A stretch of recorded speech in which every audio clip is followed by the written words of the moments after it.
سعيد سعيد، ماكو شيء اسمه مستحيل. القطعة اللي ما تتصلح نشيلها ونحط قطعة مكانها، مفهوم ولا لا؟ هذا. طيب تفضل شوف شغلك لو سمحت. صباح الخير. هلا ايش فيك على سعيد؟ تفضل، هذا التقرير وهذه الخريطة معه. لين فيها واضح.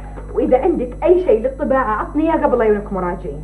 اكو شيء في العربي والانجليزي خلي على ما ماتشوس. دعوة اسوي العربي والانجليزي لهالدرجة ماكو ثقة؟ اذا غلط اخصم علي. طيب تفضل. العيال شلونهم؟ والله بخير، اليوم عندهم زيارة حق جدتهم ام خلف. وي على خير ان شاء الله.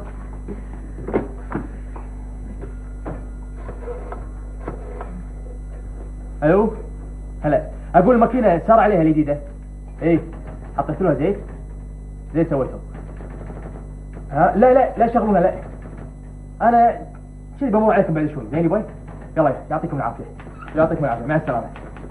صباحك الله بالخير. هلا قاصد، كيف الحال؟ اهلا وسهلا. الحمد لله بخير. الله يسلمك. الله يسلمك. خير ان شاء الله. هونت عند السفرين. لا انا مسافر ان شاء الله المساء. ان شاء الله.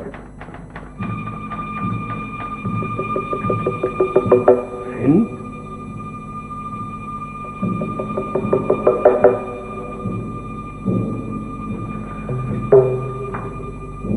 هند؟ وين رايحة؟ بروح اطبع الاوراق بالمكتب الثاني. طبعيهم لي لو سمحتي. تفضلي مكانك. ناصر، عليك بوقت ثاني. ناصر ماكو داعي نتكلم وكل واحد في غياب الثاني. تفضل استريح لو سمحت. موظفة نستغني عن خدماتها القاها تشتغل هني عندك، ممكن تفسر لي التصرف هذا؟ هند تشتغل عندي بوظيفة مساعد مدير. انا اعفيها من الشغل وانت تشغلها؟ انا ما حد افاني، تركت الوظيفة بارادتي. على كل حال مؤسسة ناصر حسن شيء وإدارة المشروع شيء ثاني. خالد لا تنسى اني انا شريكك. لا ابد ما نسيت، بس الظاهر انك نسيت يا اخ ناصر ان لي مطلق الحرية في إدارة المشروع، وان هذا الشرط حطيناه اساسي في عقد التأسيس. انت حر في تصرفك، انا ما اقول شيء، لكن مسألة انك تتحداني وتخليها تشتغل عندك لا ما اسمع. تسمحون لي انهي الخلاف اللي بينكم قبل لا امشي؟ لا يا هند ما اسمح لك. يعني انت معزم ومصر على التحدي؟ ناصر متمسك بمبدئي ومعتز برايي في الرسالة هذه. رايك خلى حق نفسك. اسمع، المصنع هذا تتصرفي مثل ما تبي، لو تحرقه انا ما اقول شيء، لكن هند هي نقطة الخلاف اللي بيني وبينك، يا انا والمصنع يا هند.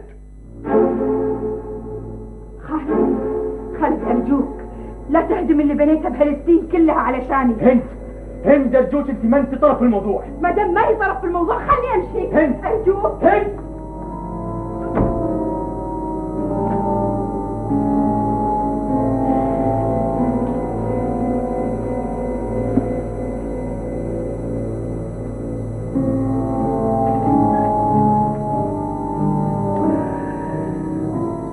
خالد ارجو ان نخسر بعضنا. اتمنى ذلك يا ناصر، وارجوك يا ناصر انك تحترم رايي وتقدر شغلي. خالد هند مشت والموضوع اللي بيننا خلاص انتهى، وموضوع هند تركه علي، انا اتصرف فيه، بس انت خليك بشغلك. ناصر هند اختك. خالد ارجوك فكنا من الخرابيط هذه. ناصر ارجوك انك تطلع وتتاكد بنفسك على الاوراق. اهل هند قدموا الاوراق والمستندات المزوره من 23 سنه، اي تصرف من طرفنا ويا الجهات الرسميه بتكون نتيجته ان هند وامها يدشون السجن. طبعا السجن. عقوبه التزوير شنو؟ السجن. على كل حال احنا قدرنا خدمات هند لنا واكتفينا بالاستغناء عنها.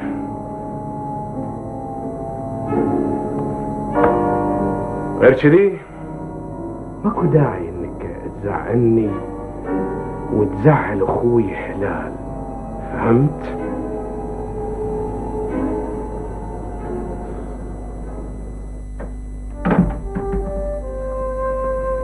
هات شرب العصير.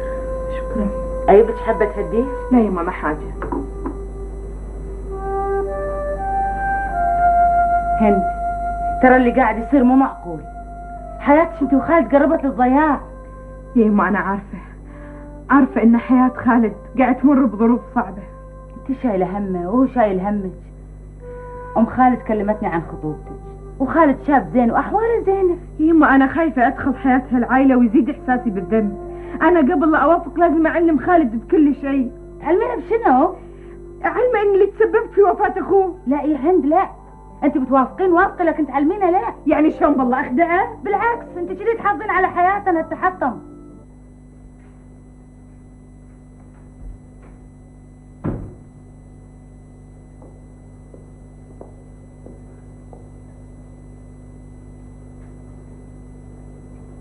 قوي يمي. هلا خالد. يهال كلو؟ الحمد لله، لا تشيل هم اليهال ما دام انا موجوده. وبعد كم يوم بروح اشوف الجماعه ايش قالوا على هند. زين يما، انا بروح غرفتي ارتاح شوي. ما تبي تاكل؟ لا ما نشتهي.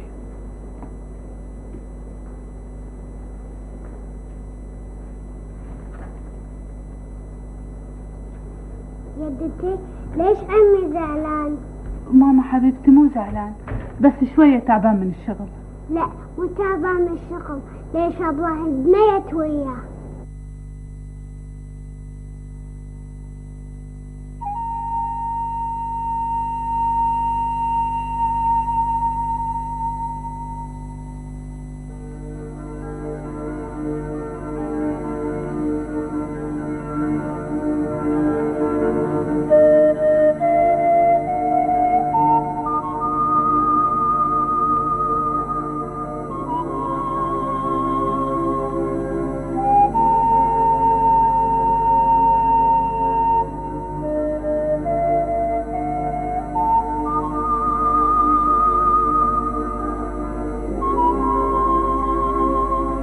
الحب هو ولادة قضية مهمة بين اثنين، والإيمان بهالقضية إيمان يدفع للتضحية. الحب شيء عظيم يا خالد، صدقني إنهم يظلمونا وايد لما يقولون إنه تم من أول نظرة.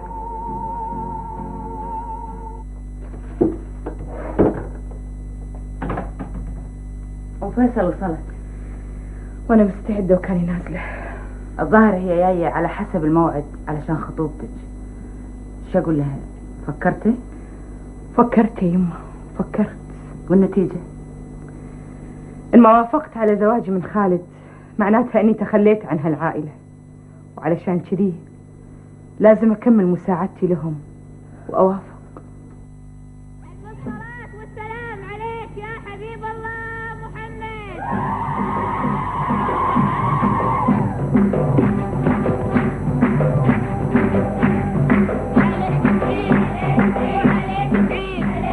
وعليك سعيد ومبارك، ولا إله إلا الله،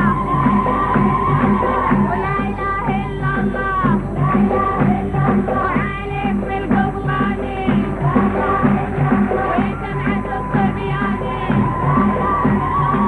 ويا أخوة المريدي وهذه عطايا الراحمين ويا مصلي الخمسين وعليك سعيد وعليك سعيد وعليك سعيد. الو نعم. هلا اخوي. اي ابوي. اي نعم. الله يبارك فيك. شو المناسبة اخوي تبارك لي؟ ايه؟ زواج؟ اي زواج يبا؟ خالد سليمان على كريمة منصور الحسن؟ من يقول هالحكي هذا؟ جرايد؟ اي جرايد بس. لحظة لو سمحت. متأكد انت من هالكلام؟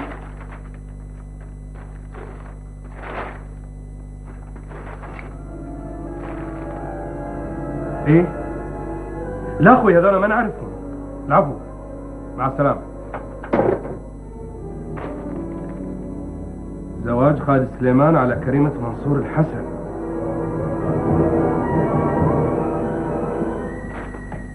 كريمة! كريمة! نعم. لا تحولي لي أي تليفون هني ما عدا المكالمات الخارجية. حاضر.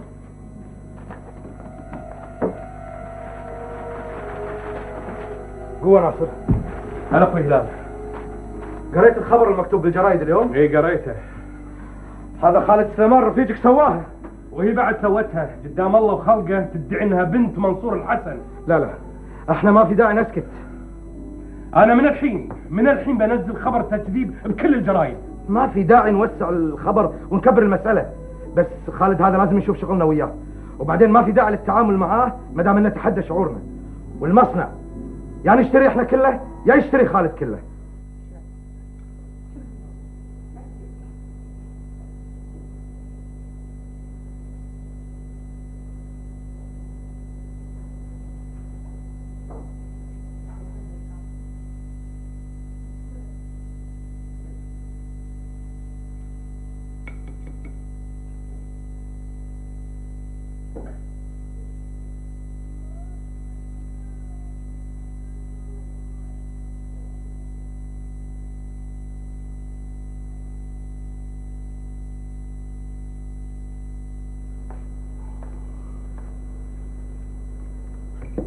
حي الله المعرس. المعرس قام من النوم ما لقى العروس. العروس عندها اثنين، واحد مجاب لها منيها ليني هذا اللي بتدخلي، وها العروس الثانية. يلا شلونكم اليوم حبايبي؟ صباح الخير. يا حي الله. الله يبارك فيك. الله يبارك فيك.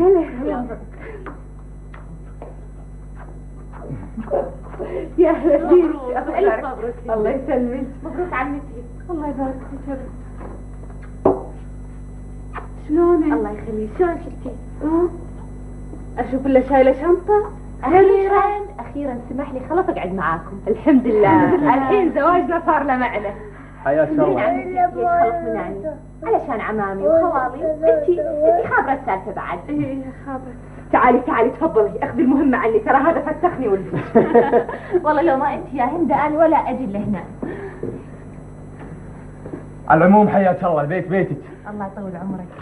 تدرين يا هند هالبيت كلهم يدورون لمساعدتهم لك. ايش دعوه؟ البركه في خالتي وفيك انت يا خال. الله يخليك يا بنيتي، الله يخليك. الحمد لله على السلامة. الله يسلمك يا عم صالح. لا بس هالمره طولت الغيبه. شو نسوي؟ عقب ما تعالجت قعدت انطر نتيجة العلاج. زين بشر ان شاء الله خير. لا كل شيء تمام والحمد لله. الحمد لله. يلا عاد بس ذهبينا بنت الحلال. وبس من عيون السنتين. الله يسلمك. على العموم ما راح نروح بعيد ولا نتعبك. تفضلي وخلي دهنتنا بمكبتنا. الحين اقدر اخطب منك هند وانا قلبي قوي. افا خير يا عم صالح، ايش فيها هند؟ لا بس هند تزوجت. ها؟ هند تزوجت؟ اي والله يا ولدي، قسمه ونصيب يا ولدي. لكل شيء اذا ما تم نقصانه ولا يغر بطيب العيش انسان. يا ولدي للضرورة احكام. اي ضرورة واي احكام الله هداك. هند تزوجت خالد. هذا اللي كنت متوقعه من زمان. خلني اعلمك السالفه يا بدر. شو تعلميني الله هداك؟ انا هذا الشيء قايل لك عنه وشايف في صورة قدام عيوني. لا بس ما هي السالفه اللي في بالك. في اشياء انا كنت خشيتها حتى عن ابوي واضطريت اني اعلمه قبل الزواج. شنو السالفة هذه؟ من مده هند سوت حادث بالسياره. حادث؟ اي نعم. الحادث اللي تكلمت عنه وايد واللي انت بغيت تسوي عنه موضوع صحفي. الحادث اللي راح فيه فيصل سليمان؟ فيصل سليمان اخو خالد. يعني هند هي اللي... اي نعم هي اللي... عجيب. هند هي السبب في موت الريال؟ تذكر يوم اقول لك اخذ سيارتها وما نبي نشوفها بيعها؟ اي اذكر، بس ليش ما علمتيني السالفة من اول؟ ما قدرت. هند كانت حالتها تعبانة وخشينا هالشيء حتى عن ابوي. اي والله يا ولدي وهي صادقة. حتى انا اقول يا ولدي علموني ايش فيها هند. هند مهي طبيعية متغيرة علي، اثريها مسوية حادث. هند يا بدر ما كانت لنا، صارت البيت فيصل سليمان. حاولت ترضي ضميرها شوية. بس شلون هند تتزوج خالد؟ أنا أقول لك شلون. هند ظلت تروح لهم وتواسيهم، تواسي أمه وزوجته وأولاده. في الظروف هذه تعرفت على خالد. يقولون يبوني ولازم أروح لهم. هم الاثنين؟ حلال وناصر. يمكن علشان تصفية المشروع. تعتقدين أن المسألة توصل إلى تصفية المشروع؟ أنا ما كنت أتصور أن رصيد الكره في قلوبهم أكثر من رصيد الحب. أنا دخلت حياتهم من باب التعاطف والتعامل النظيف. دخلت حياتهم عشان أقول لهم أن أنا أختهم من باب الثقة والمنطق. لكن مع الأسف مثل ما قالت أمي عنهم، هذيل عيال أم هلال ما بقلبهم رحمة، كلهم غرور. هند الله يهداك، هذول اخوانك. بعدين لا تفقدين الامل لهالدرجه. ناصر وهلال لما الحين ما تحروا عن الحقيقه. الحقيقة ما تهمني ولا تخصني أنا. يمكن تهمك أنت وتخصك أنت بالذات أنك تعرف الإنسانة اللي تزوجتها. انا عرفت وتاكدت. خلاص دام أنك عرفت وتأكدت، أنا هم مثلك عرفت وتأكدت أن الوالد ما تزوج غير الوالدة، وأن ادعاء هالجماعة ما لأي أساس من الصحة، والأوراق اللي قدموها كلها مزورة. الله كريم يا اخ ناصر، الصدق راح يبقى. على كل حال احنا اخوان، واللي تبي مني انا مستعد اسويه. حلو كلامك، على عيني وعلى راسي، كلام جميل. خلاص نسوي مسألة المصنع. حاضر ممنون. تشتري ولا تبيعني؟ والله انا ما اقدر اشتري، لكن عندي اللي يقدر يشتري. منو؟ هند.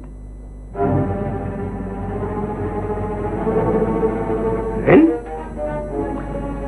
يمكن ما تعرف يا اخ ناصر ان ام هند مرة غنية.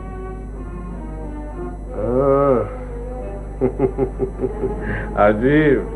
لا مو عجيب، خاصة اذا عرفت ان هند ما تبي تطالب حصتها من الورد ولا امها تبي ثمينها. ما عليك من الحكي هذا اللي ما له اي اساس من الصحة. هذول اذا حصلوا اللي يبونه من اعترافنا وكشروا عن انيابهم ممكن يشلعوني من الكرسي اللي انا قاعد عليه. الجماعة مو بحاجة فلوس يا اخ ناصر، عندهم خير.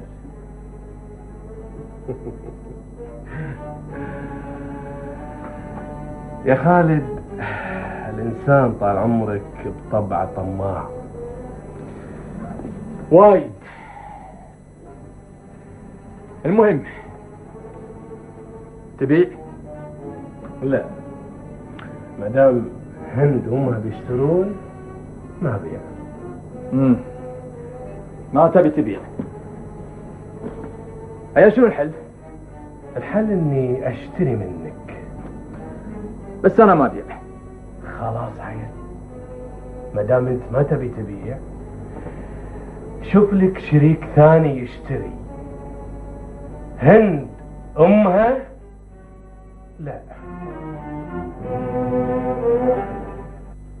يبيع المصنع الخالد؟ انت مو قلت ان خالد ما عنده فلوس تغطي حصة ناصر وما نقدر يشتري؟ يا يما مو يشتري، حنا نشتري بس باسم خالد.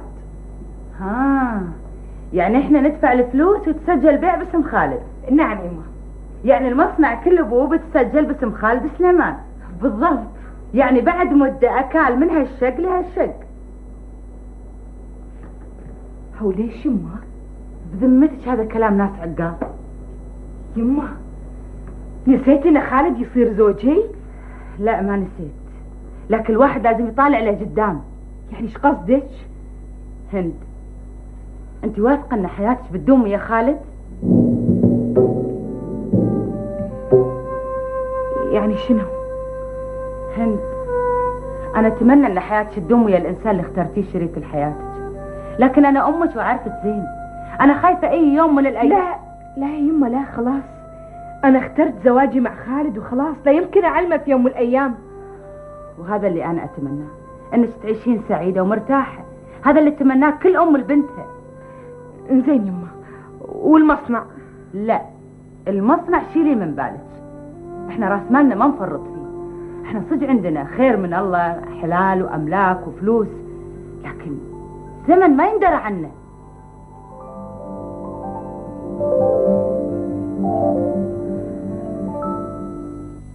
لا، لا يمكن تبيع. المصنع هذا ثمرة تعبك وجهدك. الله كريم يا هند، نسوي غيره. لا، اسمع، عندي فكرة. نحاكي هلال وناصر، أنا أروح لهم وأشوفهم. لا، اللي ما يقدرك لا تقدرينه ولا تسألين عنه. يا ربي أنا ما أدري ايش سويت لهالناس، ما أدري ليش يحشروني في هالقضية غصب. طلقها. طلقها؟ اللي مثلك يا خالد يدور مصلحته ومستقبله، يقدر تعبه وشقاه. أنا مستغرب إن واحد مثلك يتحدى مصلحته. بالعكس يا أخ ناصر، أنا دورت مصلحتي.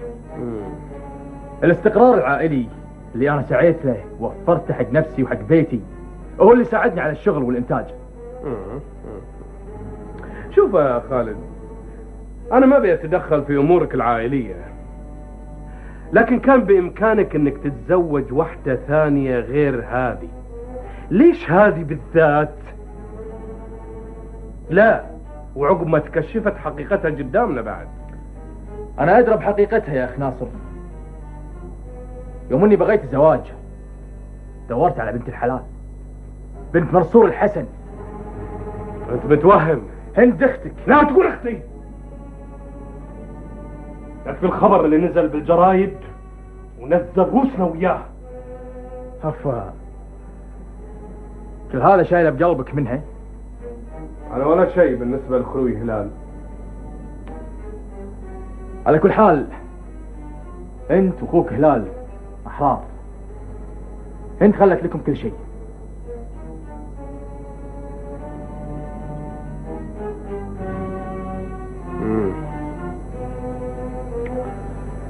ايش حاجة مطرشتك؟ بالعكس، هند ما طرشتني. أنا اللي جاي أدور الحل اللي ننهي في قضية المصنع. المصنع ما له حل ثاني إلا الكلام اللي قلته لك من قبل. يا تبيع حصتك لنا يا تطلق هند.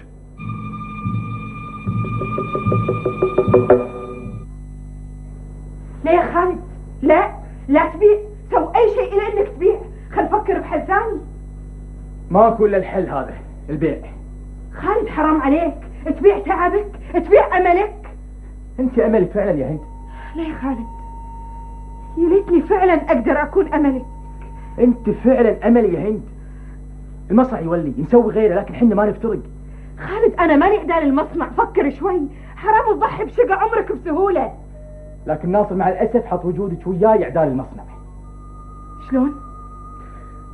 ممكن ناصر يتراجع ويخلي الوضع بالمصنع مثل ما هو، بس على شرط. شرط؟ على بالي شرط بسيط قام يساومني فيه. مسكين. للأسف يا هند في ناس ما تقدر مواقف الإنسان، ما تقدرها لدرجة الاستهانة فيها. خالد أنا ماني فاهمة ناصر إيش قال لك. ممكن يخلي شراكتنا بالمصنع مثل ما هي، بس فرض علي شرط. شنو هالشرط؟ يبيني أطلقك.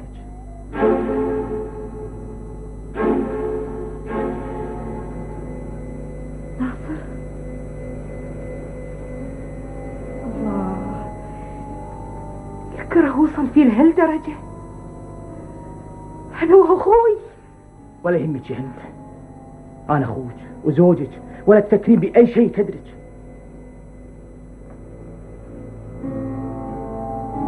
لهالدرجة تحبني يا خالد؟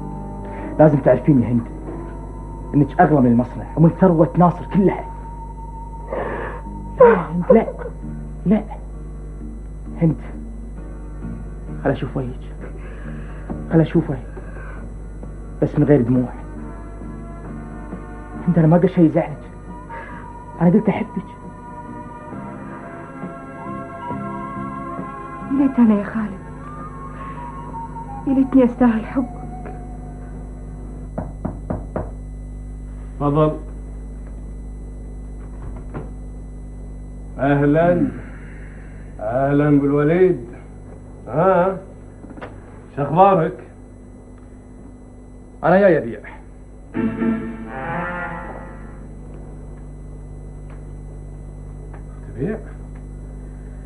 تبيع مستقبلك واملك علشان ارجوك يا ناصر خلنا مسألة البيع. ايه حاضر، انا موافق، ما عندي مانع. نسوي الاجراءات وجرد الحسابات ونتوكل على الله. بس يعني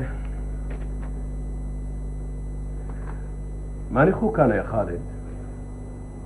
اللي ينسى المعروف وما يقدر الصداقة أنا ما أعتبره إنسان.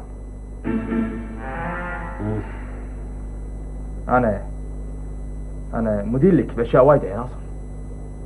ايه بس انت مع الاسف نسيت هذا كله ابوه وضربته بعرض الحائط وتحديتنا وتزوجت الانسانه اللي طمعانه بثروتنا واسمنا. لا، ووظفتها بعد عندك عقب ما انهينا احنا خدماتها. هند انسحبت بروحها من الشغل عندي يا ناصر. انسحبت كموظفه وبعد مده تزوجت شريكنا. لا والله خوش انسحاب. أرجوك يا ناصر، هذه كلها أشياء خصوصية وما لها دخل بالشركة. من يقول إن ما لها دخل بالشغل؟ من يقول إن مع المدة ما تتأثر بزوجتك وأنت شريكنا ومأمنينك على حلالنا؟ لا تنسى يا خالد إن إحنا معطينك مطلق التصرف بالعمل، بإدارة المصنع، بالبيع، بالتشغيل.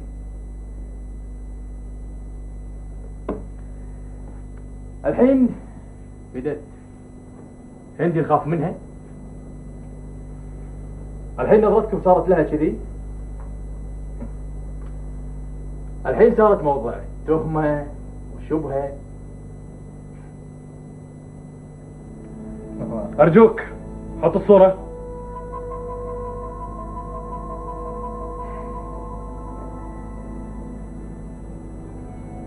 لا تنسى راينا وموقفنا من هند. هند اختك يا ناصر.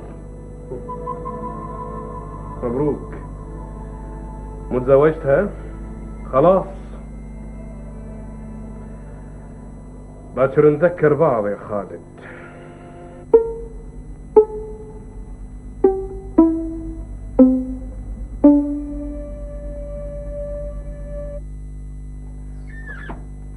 وحتى اخوي خلف جاب لي الاستمارة ورادنا اتعلم سياقة، لكن انا ما رضيت. عمتي احط لي السائق ولا اتحمل هالمسؤولية؟ الله لا يبارك في السيارات واذيتهم. بس يا عمتي اللي يسوق بالعدال ما يصير عليه شيء. هالشوارع شو مليانة سيايير. كل السيارات خطر، وانت عارفة هالشيء. فيصل كان يسوق بسرعة، انا كلها اركب معاه. بس الحادث اللي صار ما هو من فيصل، السايق الثاني هو اللي ضيعه. الله لا يبارك فيه ولا يوفقه، ضيع حياة ولادي ويتم عيالي. الله ياخذه، الله يحرمه من عيونه، الله لا يوري السعادة. قول امين.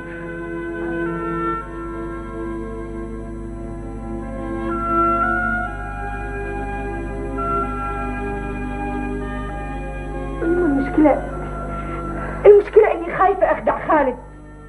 هند ترى يننتيني، تبينا تزوجيه ما تبينا فكيني من هالسالفة.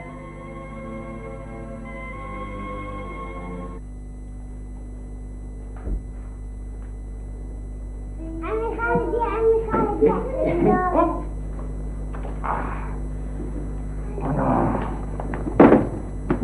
السلام عليكم. هلا هلا خالد. هلا ام عبد الله. ايما شلونك اليوم؟ الحمد لله. ها مشاعل، اعلم عمك في اليوم اللي سويتي؟ لا مشاعل وعدتني تصير زينه، تهتم بشعرها ها، وتهتم بلبس عدل ولا لا؟ عافيه. شلونك ام اليوم؟ الله يرضى عليك يا وليدي. اقول الهند وينها؟ بدارها. اقول لك خالد، هند قاعده بروحها، ايش فيها؟ ما ادري، اشوفها الحين. روح.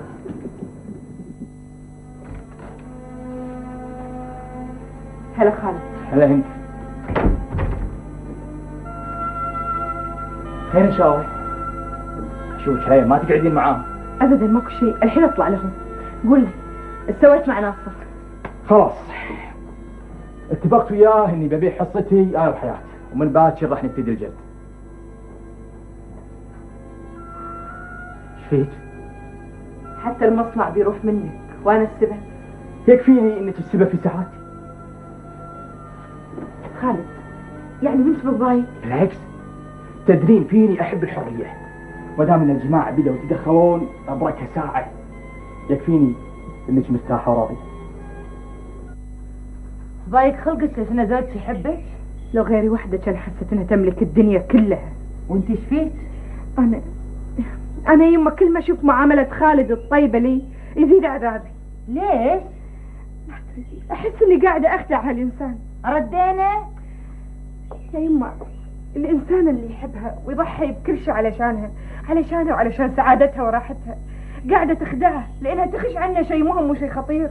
المفروض اني اعلمه بهالشيء قبل زواجنا. هند، اللي تخش شيء حاطم ما تخدع.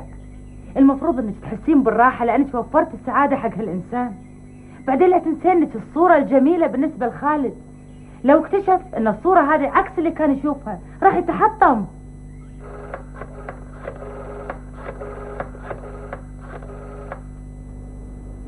مرحبا، الأستاذ خالد يتكلم؟ شوف يا سيدي، ناصر اتصل وبيعتذر عن الجلسة اليوم وبيقول انه ما راح يقدر يجي علشان ودى والدته المستشفى. العفو، مع السلامة. تفضلي لك هوة. تابرين شيء ثاني؟ شكرا يا حامد. بس استريح معي شوي عشان كلمني عن الست هند. الله يا الآنسة هند. شو أقول لك عن هند؟ بنت كلها إخلاص وطيبة وبنت طيبة بشكل. شو أقول لك بس والله العظيم إن هالبنية ما راح ننساها أبد. يعني قصدك تقول ان هند احسن مني؟ أنا ما قلت أحسن منك، بس هند شيء وانت شيء ثاني. على العموم ما كل الخير يا أخ ناصر. اي بس اللي ملاحظه انا يا دكتور عبد الله ان العوار زاد وريولها قامت تعورها بعد. مع الأسف هي ما تتقيد في العلاج اللي تاخذه في البيت، لذلك أعتقد نومتها في المستشفى هالمرة بتطول شوية. ايه المقرودة، وهي اللي ما تواطن نومة المستشفى. الضرورة لها أحكامها. على العموم لما يجي الدكتور طلعت العصر نعمل اجتماع وتشخيص دقيق لحالتها، لا تشيلها. طيب دكتور، ممكن اشوفها قبل امشي؟ هذا إذا ما نامت، لأن أنا موصي يعطونها إبرة أشوفها لهم. ها خالي، شو اخبارك؟ ابو خير، عساك ابو خير. ايش دعوة يا ابو مجبل؟ صرت قاطع ما قمنا نشوفك؟ انا القاطع؟ انا اللي ما ابين؟ ولا اللي انت واللي ما حد يشوفكم وليا؟ جناح الخامس. انا بين يوم والثاني عند امك، لكن انتوا امكم ما تشوفكم. شو نسوي يا خالي؟ الشغل ماخذ وقتنا كله. لا انتوا ما ترحمون الشغل. اللي يشتغل شغله واحده يقدر يشوف جماعته، الدكتور عصام، اصحابه، اهله، لكن انتوا تبي تلهفون الاولي والتالي. تجاره اشتغلتوا، عقارات، اسهم، مزارع دياي فتحتوا، محلات احذيه، حتى الفيديو وهو الفيديو ما سلم منكم، هم حطيتوا محلات. 25 ملي. انتوا حسبالكم الدنيا بس فلوس وبس. الدواوين ما حد يشوفكم فيها لانكم ما تهدون مكاتبكم الا من العشر وفوق. والفلوس دكتور عصام. الله يهداك بس يا خالي. Yeah, I think. So what about the patient in room number 6? Do you think so? She already had the injection. Yeah, thank you very much indeed. Okay, bye. مع الأسف الوالدة نايمة. زين دكتور عبد الله، كل هالقرقة الوالدة نايمة؟ عيلة ترخص انا. حياك الله. ها خالي اوصلك؟ لا اخوي، اقعد لما تصحى امك. انا عندي ريولي توصلني. زين. اي اللي تشوفه. بس ناصر العصر دق لي تليفون وطمني عن الوالده. ان شاء الله. زين ان شاء الله. فما لا دكتور. مع السلامة ابو مجبل، حياك الله. الله يحييك. مع السلامة خالي. لا تشيل هم يا ابو مجبل، كن مطمئن. البركة فيك يا دكتور. شكرا. ايه يا اخ ناصر، شو اخبارك؟ شو اخباري بعد؟ ما سمعت الخال شو يقول؟ كله مشغول. اقول شو اخبار اختك هند؟ هند اختي؟ والله لا يبارك فيها، فشلتنا. انا اقول انها انسانة طيبة. صل على النبي زين. يعني من انت موافقني على انها انسانة طيبة؟ انت عايشتها عن كثب مثل ما يقولون حوالي 2 سنين. البنت زينة ولا مو زينة؟ البنت زينة، بس اللي سويته هذا ما حد سواها من قبل. يا اخوي الدنيا فيها اشياء وايدة، وانا لي راي في موضوع هند هذه. شنو رايك؟ انا اقول ريال كبير مثل خالك ابو مجبل اكيد يعرف اذا كان الوالد تزوج من ام هند ولا لا. صل على النبي الله يهداك، راح اسال خالي اذا ابوي تزوج على امي علشان وحده نصابه. سأله يا اخوي يمكن يعرف. يا دكتور عبد الله مو معقول ان ابوي يتزوج بالسر، شو تقول انت؟ ابوك الله يرحمه بشر يا ناصر، وكل انسان له خصوصياته وله احواله. على العموم لو سالت خالك ما راح تخسر شيء. ظاهر يا دكتور عبد الله يا واثروا عليك، خلنا الحين في علاج الوالده اشوف. يا يبا العود، انا من عندي اعز منك انت وامي. زين، وريلك؟ لا ريل بصوب وانت بصوب ثاني. شوفي عاد يا بنيتي، انا بيك تقولين لي الصج الصج، اي هو تحبين اكثر، انا ولا ريلك خالد؟ بصراحه يبا العود اي انت اكثر. والله يا ابوك عاد سامحيني بقولها ولا اني مستحي، كذابه. حشيبه انا عمري ما كذبت عليك، قلت لك انت شكل وهو شكل ثاني. هي لا صادقه يا بنيتي، كل نفس لم يشرق الحب فيها هي نفس لم تدري ما معناها. يلا يلا خالد وصل. اي مولي يسلمك، خليني قاعده معاكم اليوم. لا يا بنيتي الله يرضى عليك، روحي بيت رجلك يا ابوك. تبي يا ابو العود ما تبيني؟ لا يا بنيتي افهميني يا ابوك، شلون ما نبيك يا بنيتي، لكن المرأة لا تزوجت قعدتها وناستها ببيت رجلها. يا ليته كان بيتي. هند هالحكي الله يهديك. يا ما ادري شلون هناك احس اني غريبه وبروحي. غريبة؟ زين قوم الريال واقف، يلا قوم هاي. يلا مع السلامه يبا، اشوفك باكر. الله يسلمك على خير ان شاء الله. مع السلامه يلا.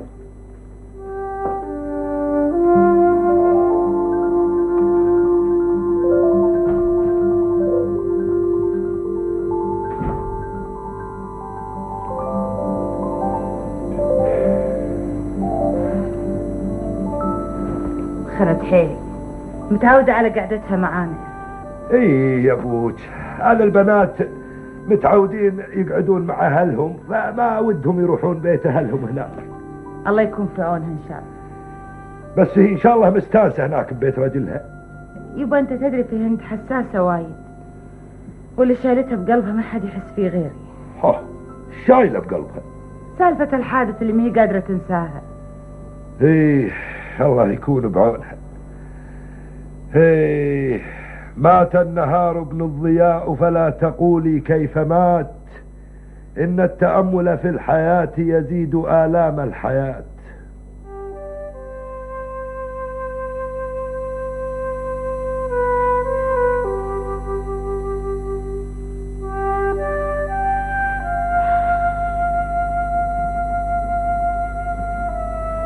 هند، ما هي سالفة الوالدة اللي مكدرة بالك؟ ما شفتين نمونة قبل؟ أنا حاسة أكو شي مكدر بالك غير سالفة الوالدة. أبدا يا حياة، ماكو أي شيء. عيل ليش ما تقعدين معانا؟ وإذا قعدتي ما تتكلمين. هند، زعلانة علي من شي؟ لا حشا يا حياة، أبد والله ماكو أي شيء. عيل زعلانة على عمتي؟ لا أبدا، بس ما ايش أقول لك، ما أدري شلون حاسة بالذنب. شو الحكي يا هند، شو الحكي؟ اقعدي معانا واستانسي، واذا اكو شي مكدرك ولا مزعل بالك قطي ورا ظهرك، مو زي كذي تحرقين باعصابك على شي ما يسوى.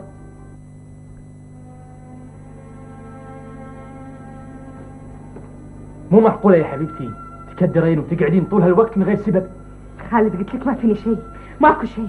عيل شحقة حالتك تغيرت وتخربطت مرة واحدة. اوه خالد قلت لك ماكو شيء، ماكو شيء.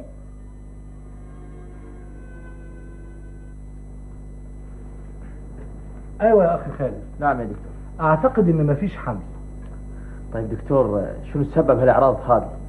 الفحوصات كلها بتقول ان مفيش حمل، واعتقد ان سبب الاعراض دي حالة نفسية. عموما انا هكتب لها على شوية مسكنات ومهدئات وشوية فيتامينات، واذا حالتها ما تحسنتش نبقى نحولها على الامراض النفسية.